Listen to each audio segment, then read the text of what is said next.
રાજ્યમાં કોઈપણ બાળક શિક્ષણથી વંચિત ન રહે તે હેતુસર મુખ્યમંત્રી ભૂપેન્દ્ર પટેલે અમદાવાદ ખાતે સમરસ વિદ્યા સેતુ અભિયાનનો રાજ્યવ્યાપી શુભારંભ કરાવ્યો હતો।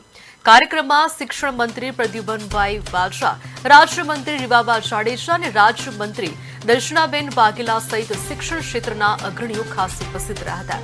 આ પ્રસંગે મુખ્યમંત્રીશ્રીએ શિક્ષણ ક્ષેત્રે નોંધપાત્ર યોગદાન આપતી વિવિધ સામાજિક સંસ્થાઓ તેમજ શાળા છોડી ચૂકેલા વિદ્યાર્થીઓને ફરી શિક્ષણના પ્રવાહમાં જોડવામાં મહત્વની ભૂમિકા ભજવનાર શિક્ષકોનું સન્માન કર્યું હતું।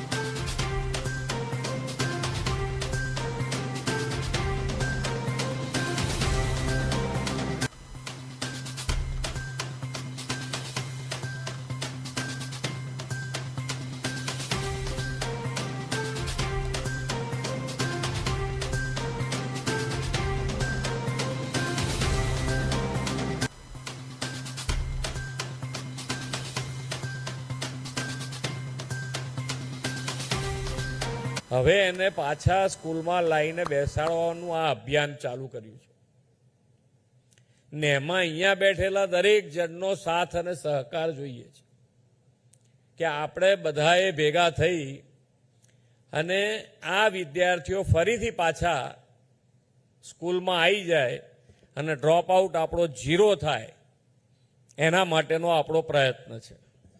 આ અભિયાન થકી વિદ્યાર્થી પાછા આવે પછી એ ઘરે ના રહે એના માટે વાલીઓએ પૂરેપૂરી તકેદારી રાખવી।